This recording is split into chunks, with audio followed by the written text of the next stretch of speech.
한번 진도를 나가볼 텐데요.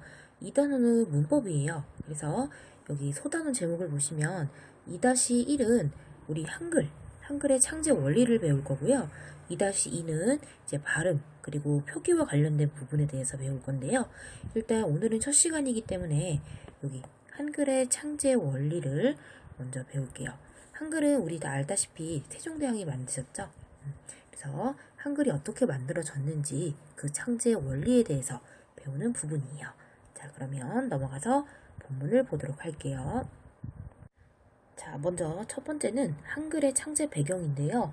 이제 세종대왕과의 가상 면담 상황을 이제 나타낸 부분이에요. 학생들과 세종대왕님의 이제 대화로 이루어져 있죠. 자, 세종대왕님 안녕하세요. 저희는 미래에서 온 학생들입니다. 이렇게 뵐 수 있어서 영광입니다.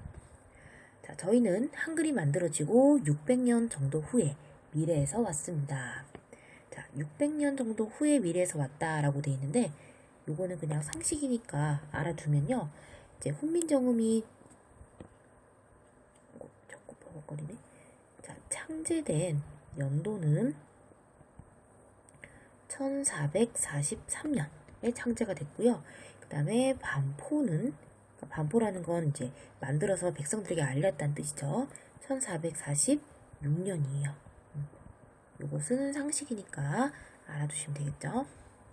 자, 한글에 궁금한 점이 많은데 세종대왕님께 직접 여쭤보고 싶어서요. 자, 600년 후에도 한글이 쓰이고 있다니 정말 뿌듯하군요. 미래 학생들이 한글을 알고 싶은 과거로 오다니 대견하기도 하네요. 자, 후손들은 세종대왕님께서 남겨주신 한글을 매우 자랑스럽게 여기고 있답니다. 정말 고맙습니다. 자, 그런데 세종대왕님, 한 나라의 군주는 이제 왕을 얘기하는 거죠. 직접 글자를 만든 것은 특별한 경우라고 하던데 세종대왕님께서 한글을 만드신 까닭은 무엇인가요? 자, 학생들도 알고 있겠지만 한글을 만들기 전에는 우리말을 표기하는 글자가 없어서 중국의 글자인 한자를 빌렸을 수밖에 없었어요. 자, 그러나 우리말과 중국어는 말소리와 문장 구조가 달라서 한자로 우리말을 표기하는 데는 근본적인 한계가 있었지요. 자, 그러니까 정리를 하면요. 그 당시에 우리 말은 있었는데요. 우리 뭐가 없었다는 거예요? 글자가 없었다는 거죠. 그래서 이걸 언문, 그죠? 말과 글이 뭐한다? 불일치하는 생활을 했었다는 거예요. 그죠? 일반 백성들은 한자를 외울 시간이 없죠. 한자의 개수가 3만에서 5만 개 정도 된대요. 그래서 매일 이제 농사를 지어야 하는 백성들은 그 많은 숫자의 어떤 그 한자를 외울 시간이 없기 때문에 이제 그 한자 글자를 몰랐다는 거죠. 그리고 밑에도 나와 있지만 중국어와 이제 우리말은 말소리나 문장 구조가 다르기 때문에 근본적인 한계가 있었다는 거죠. 그래서 이제 그 세종대왕은 우리말과 중국어의 차이를 인식하고 있었다는 거야. 근본적인 차이, 한계가 있었다. 그러니까 차이를 인식했다 하는 거, 요걸 자주정신이라고 해요. 자, 이 정신도 알아두셔야 돼요. 훈민정음의 창제 정신이에요. 첫 번째. 자, 정말 그랬겠네요. 다른 나라의 문자로는 우리의 생각을 자유롭게 표현하기가 어려웠을 것 같아요. 자, 더욱이 한자는 글자 수가 수만 자에 이르잖아요. 이를 모두 익히는 것도 쉽지 않았겠어요. 자, 그렇죠. 양반이 아니고서야 그 어려운 한자를 배울 기회가 없었죠. 특히 가난한 일반 백성은 온종일 일하느라 한자를 배울 시간조차 낼 수 없었어요. 자, 그러다 보니 백성 대부분이 글을 읽지 못했고 그 때문에 억울한 일을 당하는 적도 많았어요.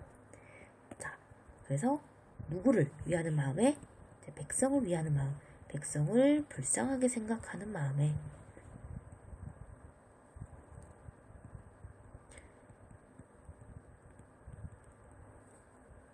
백성을 사랑하는 거죠. 그러니까 사랑할 백성민, 애민 정신이 한글의 창제 정신 두 번째. 자, 첫 번째가 아까 위에 자주 정신이었죠. 네, 자주 정신. 두 번째가 애민 정신이에요. 자, 계속 자, 일단 만화가 하나 나오는데요. 이제 거기 보시면 여기 벌목금지라고 써 있죠. 그런데 이제 이 사람이 이 글자를 한자를 읽지 못해서 제멋대로 나무를 벤 거야. 그죠? 그래서 저놈을 당장 잡아라 하고 이제 벌을 받게 되는 상황이죠.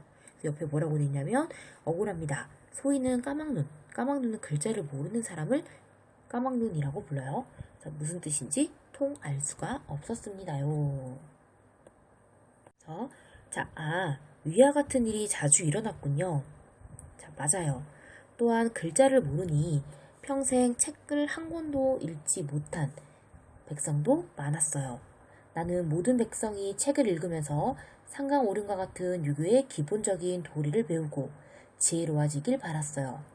그래서 누구나 쉽게 배우고 편히 쓸 수 있는 글자를 만들기로 결심한 것입니다. 즉, 모든 백성이 쓸 수 있도록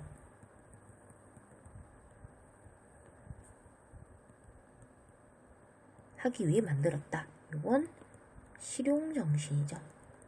한글의 창제정신 세 번째예요. 자, 세종대왕님의 의견에 신하들도 찬성했나요? 자, 그렇진 않아요. 신하 중 일부는 중국의 반발을 염려했어요. 또 백성이 글을 알고 지식을 쌓게 되면 그들을 통치하기 어려울 것이라고 생각하기도 했죠. 자, 그러나 나는 백성이 나라를 이루는 바탕이라고 생각했기 때문에 백성이 글자를 깨우치고 지혜로워져야 나라도 튼튼해질 수 있다고 믿었어요. 자, 그래서 백성을 가르치는 바른 소리라는 뜻의 훈민정음, 가르칠 훈, 백성민, 바를정, 소리음 한자로 을 만드셨군요. 백성을 사랑하시는 세종대왕님의 마음 덕분에 훈민정음이 탄생한 것이네요. 자, 나뿐만 아니라 정인지, 최항, 신숙주 등을 비롯한 훌륭한 학자들이 함께 노력했어요. 그 덕분에 훈민정음을 완성하고 백성에게 반포할 수 있었습니다. 자, 사실 이렇게 교과서에는 다른 훌륭한 학자들이 함께 노력했다 이렇게 나오는데요. 사실 역사서에는 세종대왕 오로지 혼자서 만들었다고 나오거든요. 근데 원래는 이제 우리가 시험 볼 때는 이제 만약에 문제로 나온다면 이제 물론 시험에 나오진 않겠지만 이 부분이 이제 다른 신하들과 같이 만들었다 이렇게 알고 있으면 되겠지만 실제로 역사에서는 세종대왕 오로지 혼자 만드셨다 이게 정답이니까 그렇게 알고 계세요. 하지만 학교에서 알려준 대로 교과서 나온 대로 시험은 봐야 해요. 자, 그래서 여기까지 일단 정리를 하면 세종대왕이 한글을 만든 이유는 일단 우리 말은 있었지만 글자가 없었기 때문이고 그래서 백성들이 어떤 고통을 받는 모습 오로지 백성을 위한 글자예요. 그래서 우리말과 이제 중국의 한자가 달라서 어떤 문제가 생겼다. 그게 자주정신이고요. 백성을 위한 마음, 애민정신, 그다음 누구나 쉽게 배우고 편하게 쓸 수 있는 글자를 원한다. 실용정신. 이렇게 세 가지 정신이 한글의 창제 정신이죠. 여기까지가 이제 거기 배운 내용이고요. 뒤에 넘어가면요. 창제 원리예요. 자, 한글은 자음과 모음으로 이루어져 있죠. 그래서 각각 자음은 어떻게, 모음은 어떻게 만들어졌는지를 지금부터 볼 거예요. 자, 세종대왕님, 한글은 자음자와 모음자로 구성되어 있잖아요. 이 글자들을 어떤 원리로 만드셨는지 궁금합니다. 자, 먼저 자음자부터 보는 거예요.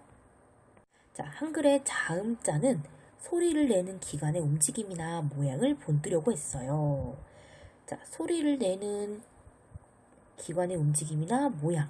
그러니까 이걸 다른 말로 하면 발음기관이 되겠죠.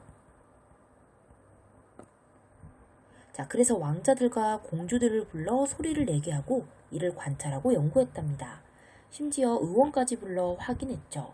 그 결과 가락, 곱다와 같은 말을 할 때 공통적으로 나는 첫소리라 하면 뭘 말하는 거예요? 여기 기역을 얘기하는 거죠. 혓뿌리가 목구멍을 막으면서 난다는 것을 알아냈어요. 이 모양을 본 떡 어금니 소리 기역을 만들었죠. 다른 글자도 이러한 과정을 거쳤어요. 그래서 혀가 윗잇몸에 붙는 모양을 본 떡 혀소리 니은을 입의 모양을 본떠 입술 소리 미음을, 이의 모양을 본떠 이소리 시옷을, 목구멍의 모양을 본떠 목구멍 소리 이응을 만들었어요. 자, 자음의 기본 5글자는 이렇게 상형의 원리를 이용하여 완성했습니다. 자, 상형이라는 건 여기 맨 밑에 보시면 단어 뜻이 나와 있죠? 어떤 물건의 형상을 본떴다. 그러니까 정리를 하면요. 자음은 먼저 상형의 원리, 즉 어떤 물건의 모양을 본떴는데, 물건이라기보다는 자음은 발음 기관을 본떠서 기본 5자음을 먼저 만든 거예요. 기본 5자음이라는 건 기역, 색깔이 잘 안 보이네. 자, 기역, 니은, 미음, 시옷, 이응, 이렇게 5개의 자음을 먼저 만들었는데요. 자, 기역부터 볼게요. 기역은 혀뿌리가 목구멍을 막는 모양을 옆에서 봤을 때, 자, 그림 보세요. 혀뿌리라 하면 혀의 뒤쪽을 얘기하는 거거든요. 그 혀의 뿌리가 목구멍을 막는 모양이 여기 보시면 기역처럼 생겼죠. 그래서 기역을 만든 거고요. 그런데 우리 혀의 뿌리와 목구멍이 만나는 그 위치가 어금니와 어금니 부분이에요. 그래서 이 소리를 어금니 소리라고도 불러요.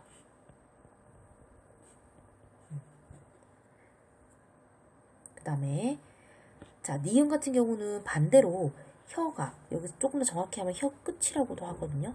혀 끝이 윗잇몸에 붙는 모양을 본떠서 이제 만든 거예요. 그러면 여기 앞부분이 되죠. 지금의 니은하고 비슷하고요. 그 다음에 미음 같은 경우는 입인데 조금 더 정확히 하면 입술이고요.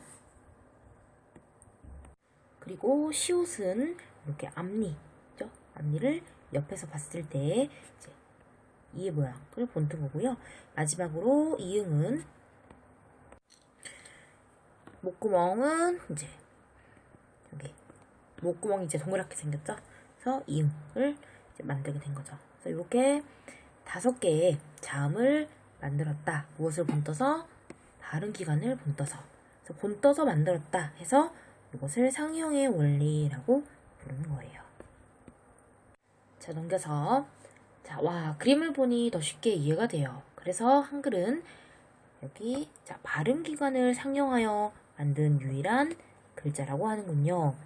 자, 여기까지가 자음이었죠? 자, 그러면 모음자의 기본 글자는 어떻게 만드셨어요? 자, 모음자도 기본은 상형의 원리를 따랐죠. 하늘, 땅, 사람의 모양을 본떴습니다. 자, 조금 전에 자음은 발음 기관을 본떠서 만들었다고 했죠. 그런데 모음은 하늘, 땅, 사람의 모양을 본떴대. 한자로 천, 지, 인. 요것은 이제 우주 만물이에요. 혹은 뭐 삼재라고도 부르고요. 자, 하늘은 이제 둥글 모양, 우주는 둥글죠. 둥근 모양을 본떠 아래야. 요거 아래야라고 불러요. 그래서 우리 왜 요렇게 컴퓨터 요거 있죠. 요거는 아래에 오지만 아라고 있는 거야. 한글이 되죠. 그 다음에 땅의 평평한 모양을 본떠 을을, 사람이 서 있는 모양을 본떠 이를 만들었죠. 그래서 모음의 기본자는 3개야. 아래야, 이. 이렇게. 자, 아래야는 혀가 오그라들고 깊게 나는 소리.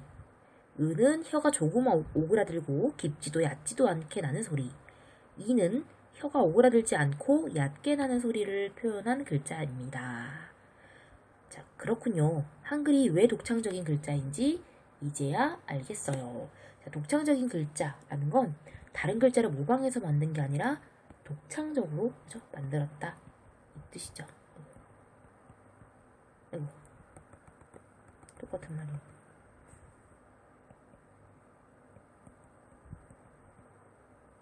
모방하지 않고 그러니까 창의적으로 만들었다. 처음으로 만들었다. 그 얘기예요.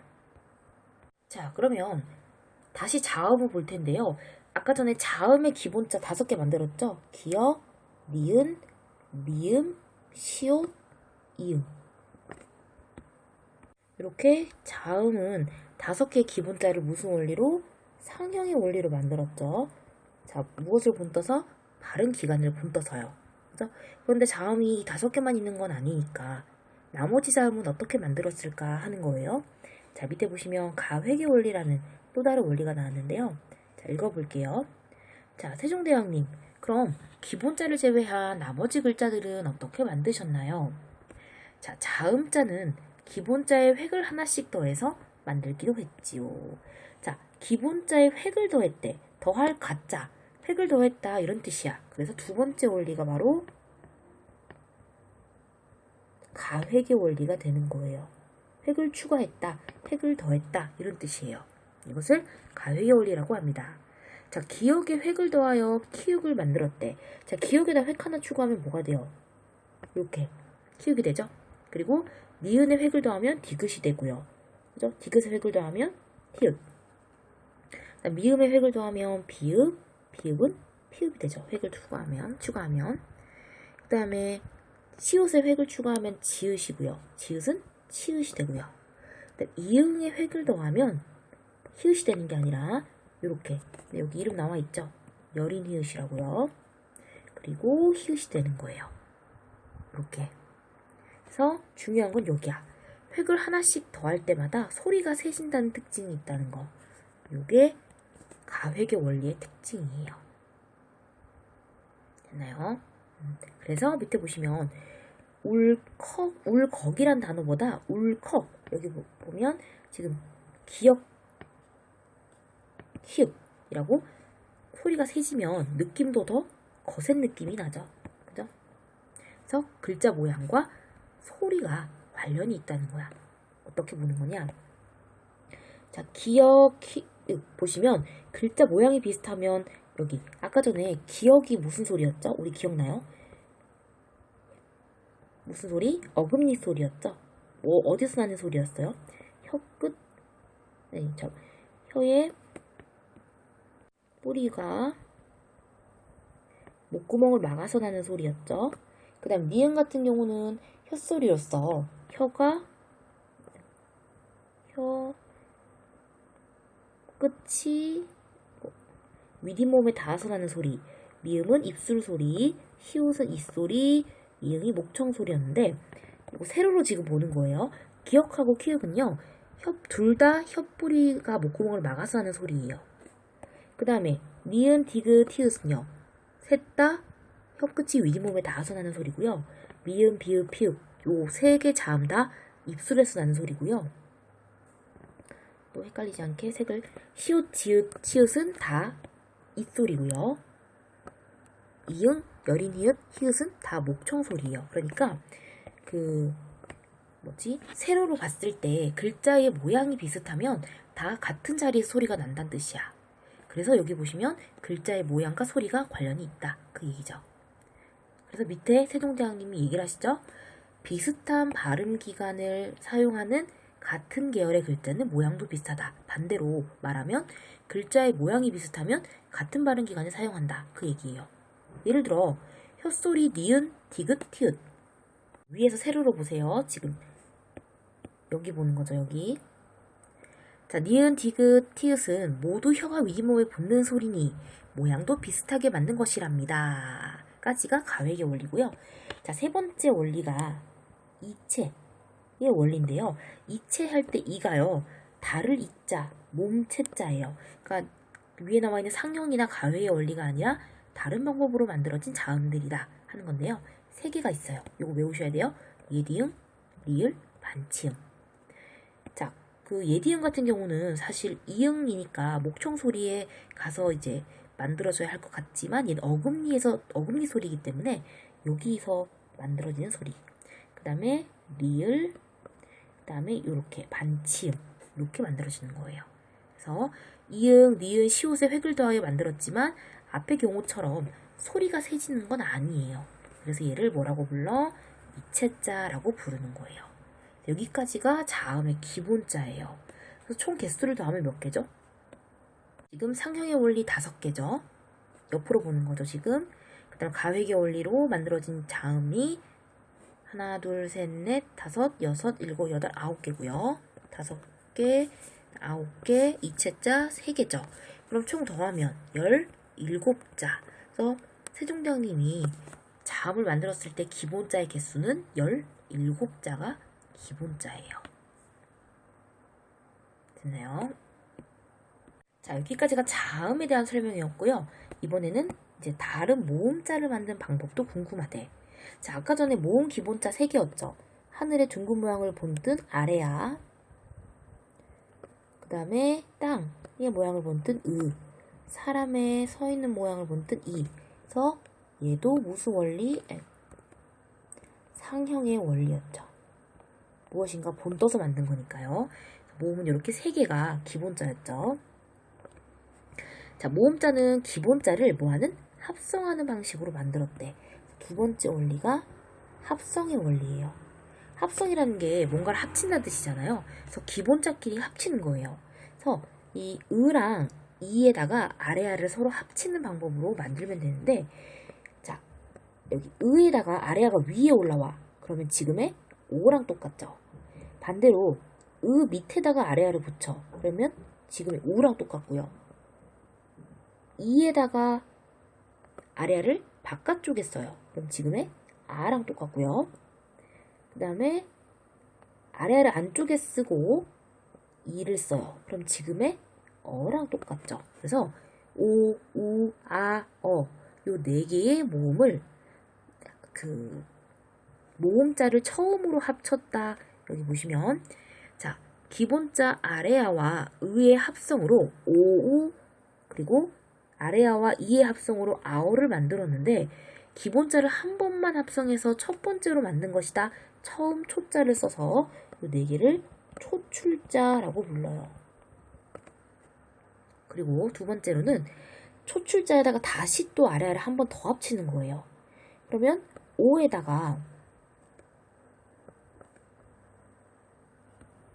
오에다가 아래아를 한 번 더 써. 그럼 요가 되죠. 다 똑같아요. 오에다가 아래아는 유, 아에다가 아래아는 야, 어에다가 아래아는 여가 되잖아. 그래서 초출자에다가 다시 한번 아래아를 또 합친 거지. 거듭합했다 제출자가 돼요. 그래서 밑에 보시면 자, 초출자 오와 오어에 아래아를 다시 합성했어. 그래서 요요야여, 요야유여를 만들었는데 두 번 합성해서 거듭 생겨난 것이니 제출자라고 부른다. 그래서 기본자 3개, 초출자 4개, 제출자 4개. 그럼 몇 개? 11자가 모음의 기본자의 개수가 돼요. 아주 체계적인, 밑에도 나와 있지만 체계적인 글자로 평가받는 이유가 여기 있다는 얘기예요. 자, 나는 이러한 원리를 이용하면 모든 백성이 한글을 쉽게 배울 것이라고 생각했습니다. 자, 그래서 한글을 슬기로 온 이는 하루아침에 어리석은 이라도 열을 이면 깨칠 수 있다고 하는군요. 자, 그 외의 글자를 만든 방법. 자, 세종대왕님, 지금까지 말씀하신 글자들 외에 다른 글자들은 어떻게 만드신 건가요? 자, 일단 자음자 둘을 위아래로 잇대어 쓰는 방법으로 자, 이렇게 생긴 거 어떻게 읽냐면요. 요거를 순경음 미음 순경음이라고 읽어요. 뭐 순경음 비읍 이렇게요. 자, 그리고 같은 자음자 같은이 아니라 자음자를 둘 이상 옆으로 나란히 쓰는 방법. 자, 위에 잠깐 보세요. 위아래로 이렇게 세로로 쓰는 방법을 연서라고 부르고요. 이 이름만 써줄게요. 그러면 얘는 순경음 미음이에요. 그 다음에 자음자를 둘 이상 옆으로 쓰는 방법은 병서라고 불러요.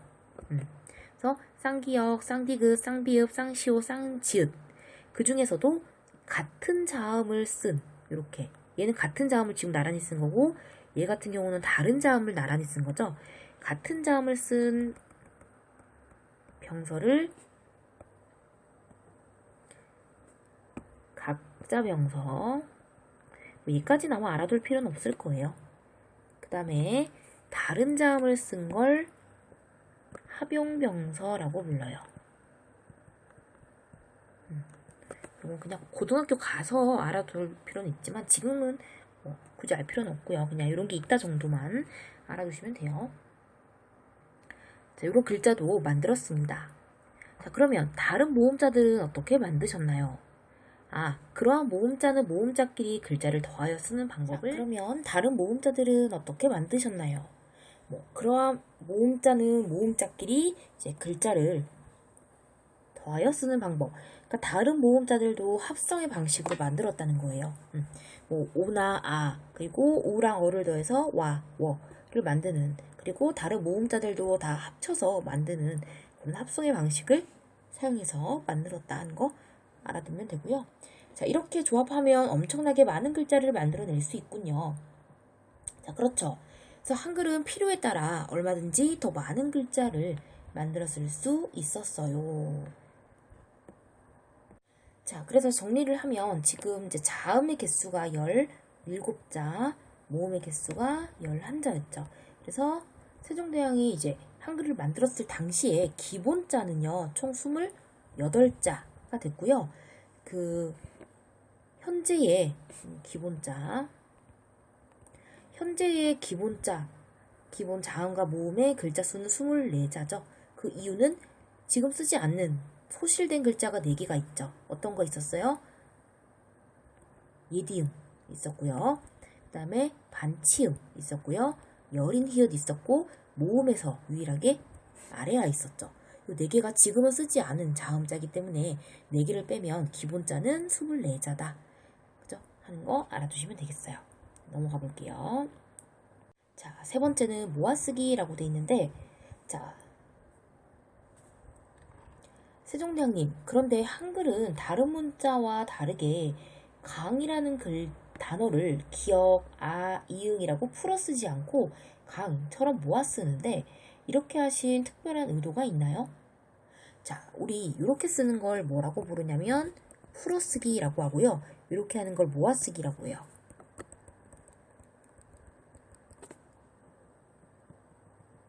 그죠? 근데 우리 풀어쓰기로 쓰는, 그죠? 요거를 이제 음소 단위로, 음소는 자음과 모음을 얘기하거든요. 음소 단위로 풀어 쓰는 거, 어떤 글자가 있죠? 요거 알파벳, 로마자 있죠? 알파벳은 이렇게 쓰죠, 영어에서. 그죠? 그런데 이제 한글은 모아쓰기를 하죠. 음절 단위로. 그죠? 음절은 우리가 한 번에 소리 낼 수 있는 마디, 우리 한 번에 한 글자밖에 소리 못 내잖아. 그죠? 그래서 글자 하나를 음절이라고 하죠. 그래서 한글은 글자 하나로 모아쓰기를 하죠. 음절 단위로. 자, 말소리의 특성을 문자에 담고 싶었어요.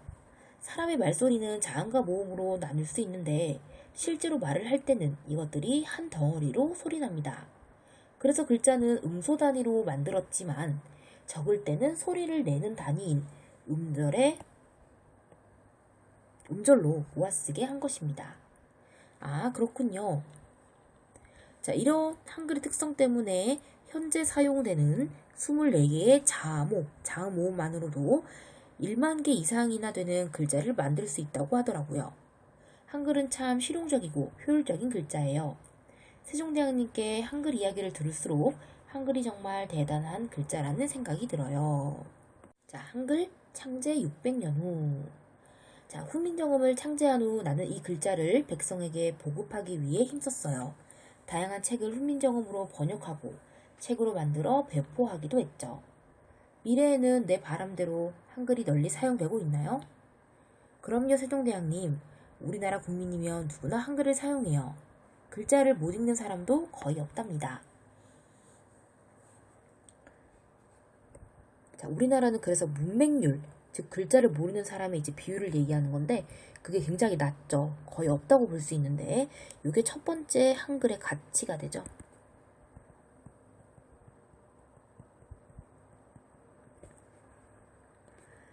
자, 두 번째는요. 세계에서 가장 과학적이고 훌륭한 문자라는 평도 자자해요가 두 번째 가치야.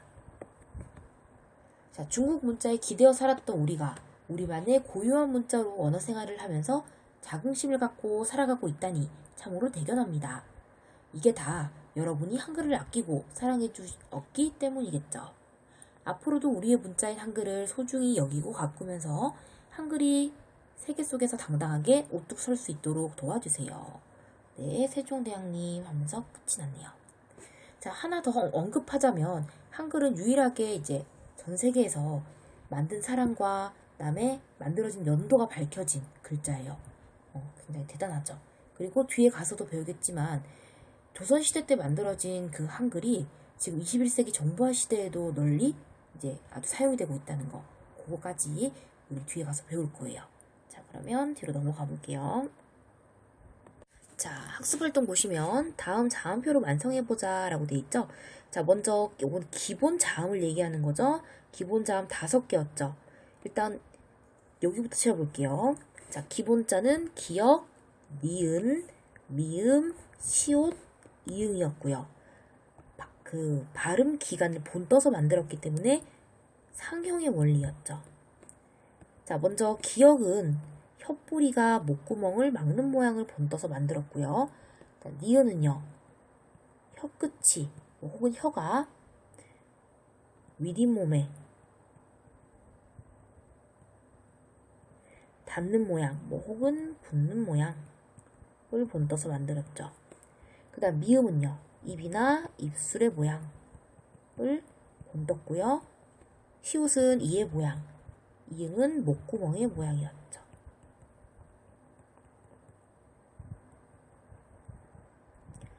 자, 그 다음에 이렇게 기본자 5개를 이제 바른 기간을 본떠서 만들었고요. 자, 거기에 획을 추가해서, 획을 더해서 가회의 원리로 9개의 자음을 또 만들었죠. 기역에 획을 더하면 히읗, 니은은 디귿, 디귿은 티귿. 그 다음에 이거 리을은 이체 원리로 만들어진 자음이에요. 자, 미음은 비읍, 비읍은 다시 피읍이 되고요. 시옷은 지읒, 지읒은 다시 치읒이 되죠. 그 다음에 목구멍의 모양을 이제 본떠서 이응, 그 다음에 옆에 여린 히읗, 요거 히읗, 그 다음에 여기 예디응인데 원래 예디응은 이제 여기 와야 하는 거죠. 자, 다음 표, 이번엔 모음표예요. 자, 모음도 가장 기본 원리는 상형의 원리죠. 서, 기자, 아래야, 이거 이름 아래야죠. 그 다음에 땅의 모양을 본떠서 그 다음에 사람의 모양, 사람이 서 있는 모양을 본떠서 이를 만들었다. 그 다음에 이 아래야와 의와 이를 처음에 합쳐서 합성의 원리로 오와 우어, 초출자, 그리고 초출자와 아래야를 다시 한 번 더 합쳐서 요, 야, 유, 여, 제출자를 만들었죠. 여기까지가 각각 자음과 모음의 기본자들이었어요. 자, 그 다음에 다음 방법에 따라 만들어진 글자를 써보자. 자, 먼저 자음은 이제 자음자를 둘을 위아래로 잇대어 쓰는 방법, 요거 연서라고 했죠. 이렇게 4개가 있었고요. 옆으로 나란히 쓰는 거 병서예요. 그죠? 병서도 각자 병서 같은 걸 2번 쓰는 거. 그러니까 지금의 된소리죠. 이런 거. 예전에 쌍히읗도 있었어요. 그 다음에 다른 걸 2번 쓰는 거. 합용병서 같은 거. 비읍, 디귿. 혹은 예전에 3개도 있었어요. 비읍, 시옷, 기역. 혹은 시옷, 기역. 이런 것들. 그 다음 모음자끼리 글자를 더하여 쓰는 방법. 요거는 이제 합성의 원리가 되고요. 그래서 와, 워, 으, 에, 위 몇 개만 써볼게요. 왜, 왜, 이런 것들, 그죠? 예, 이런 것들이 합성의 원리에 포함이 되겠죠. 자, 그 다음에 이번에 한글의 창제 정신을 정리해보자 라고 되어 있는데 3가지였죠. 첫 번째는 자주 정신으로 우리말, 그 다음에 중국어, 요거는 문장 구조나 말소리 자체가 다르기 때문에 이제 한자로 표기하는데 한계가 있었기 때문에 한글을 만들었다. 그다음 애민 정신은요, 백성이 글자를 몰라서 억울한 일을 당하거나 배우지 못해서 가엾게, 그죠? 생각했다. 결국 백성을 위해서 만들었다가 되는 거죠.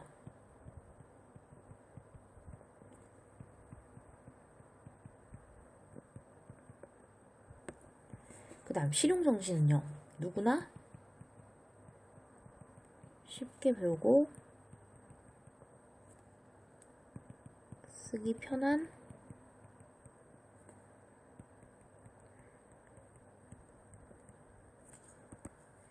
글자를 만들고자 하는 정신이 실용정신이었어요. 네요. 다음 활동을 통해서 한글 표기 방식의 특성 그리고 장점을 파악해보자. 자, 다음 문장을 소리내서 읽어보자라고 했는데 읽어보자. 자, 니은, 아, 니은, 으, 니은, 히읗, 아, 기억. 자, 읽기도 어려워요.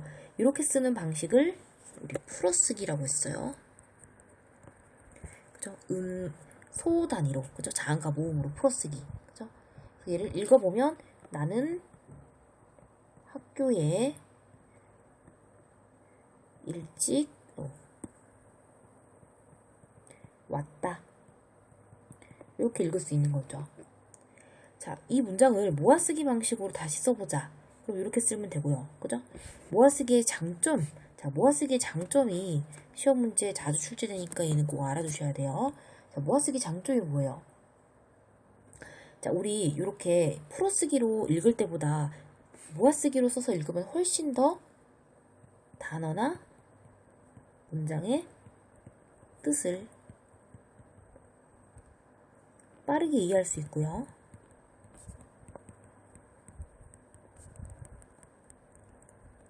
또 문장을 읽기도 훨씬 편하죠.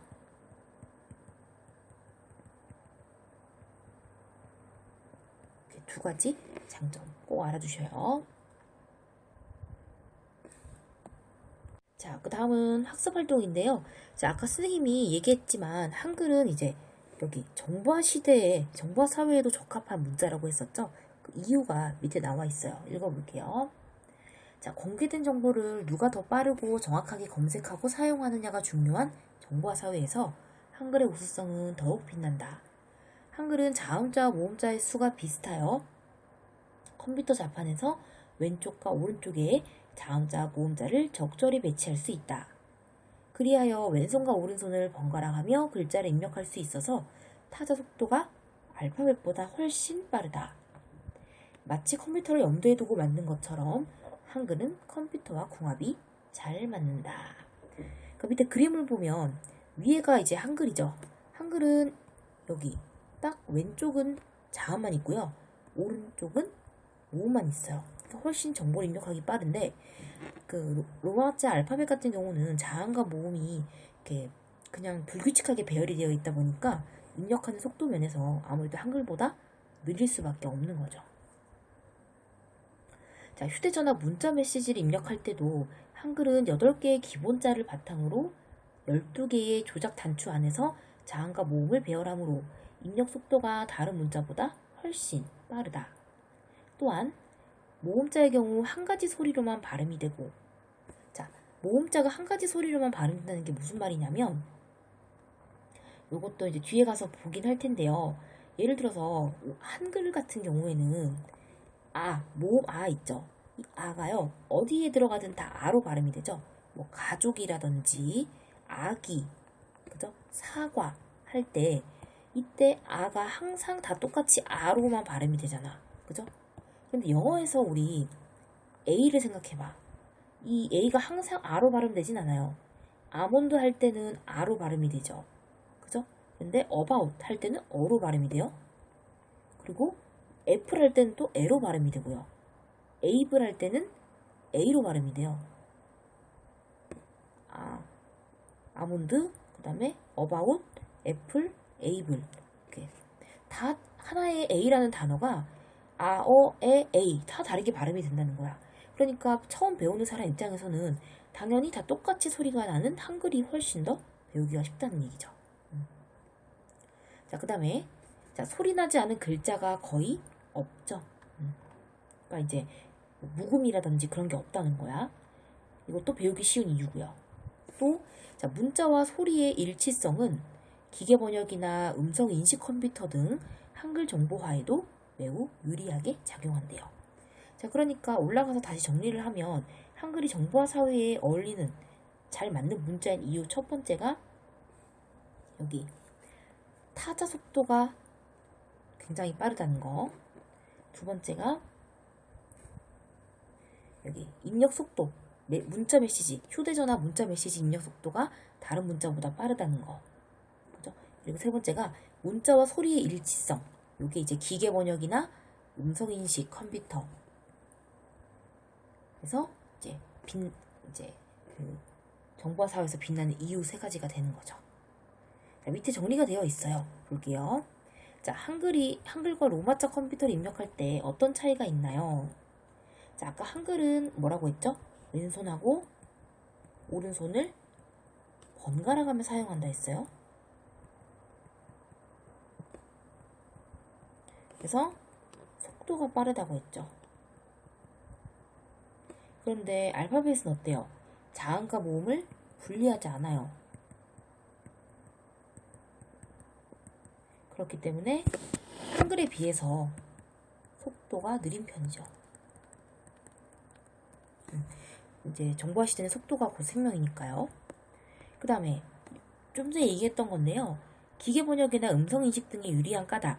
자, 아의 발음이 여기도 보면 가족, 나비, 박수, 자전거 다 똑같이 여기 아라는 단어로 하나의 소리로만 나는데 영어 알파벳 A는 아몬드 할 땐 아, about은 애플은 A, 에이블 할 땐 A, A라는 단어가 전부 다 다르게 나죠.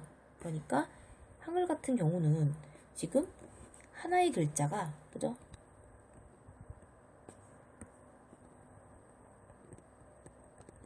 하나의 글자가 하나의 소리로 발음이 돼요. 그죠? 그러니까 한글 같은 경우는요. 글자와 소리값이요. 1대 1의 대응이라는 거예요. 그죠? 그런데 로마자, 즉 알파벳 같은 경우는 글자와 소리값이 1대 다 하나의 그 글자가 여러 가지로 소리가 날 수 있다는 거. 다양한 소리로 발음이 된다는 거죠. 요거 알아두시면 되고요. 그래서 한글이 정보화 시대에 유리한 이유는 위에서 정리를 했죠. 자음, 모음수가 비슷해서 컴퓨터 자판 배열에 유리한 거.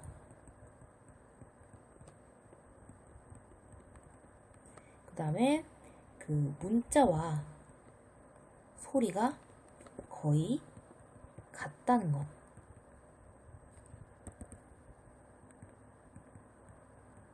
그래서 뭐 음성 인식이나 그죠? 이런 거. 그러니까 신속성 혹은 정확성 면에서 아주 이제 유리하다 하는 거죠. 자, 2번 한글을 읽고 한글을 사랑하고 아끼는 방법을 생각해보자. 자, 21세기 세종대왕 프로젝트의 목적은 세계인들에게 더 적극적으로 한글을 알리는 것이다. 먼저 대한민국 누리꾼들을 세계 속 한글 바로 알림이, 즉 21세기 세종대왕으로 양성한다. 이를 통해 세계 유명 누리집, 교과서, 백과사전 등의 잘못 알려진 한글에 대한 정보를 바로잡고 세계인들에게 더 정확한 정보를 제공하려고 노력하고 있다. 예를 들어서 한글은 중국 글자를 모방한 것이다 라는 잘못된 설명이 있어, 해외 누리집에. 그러면 수정하는 거죠. 어떻게? 훈민정음 회례본은 조선 왕조 4대 왕인 세종대왕이 발행한 것으로 한글의 창제 배경과 창제 원리를 담고 있다. 이에 따르면 한글은 중국 문자인 한자와 구별하여 새롭게 창제된 글자이다 라고 이렇게 내용을 수정할 수 있다는 거죠. 됐나요? 자, 그래서 일단 본문은 이렇게 끝이 났어요. 크게 어렵진 않은데 외워야 되는 부분이 좀 있어요. 그래서 여기는 외우지를 않으면 문제 푸는데 조금 어려움이 있어서요. 일단 암기가 기본이니까 암기를 하시고 옆에 있는 문제를 푸시면 되겠어요. 오늘 수업은 여기까지예요. 고생 많았고 다음 시간에 만나요. 안녕.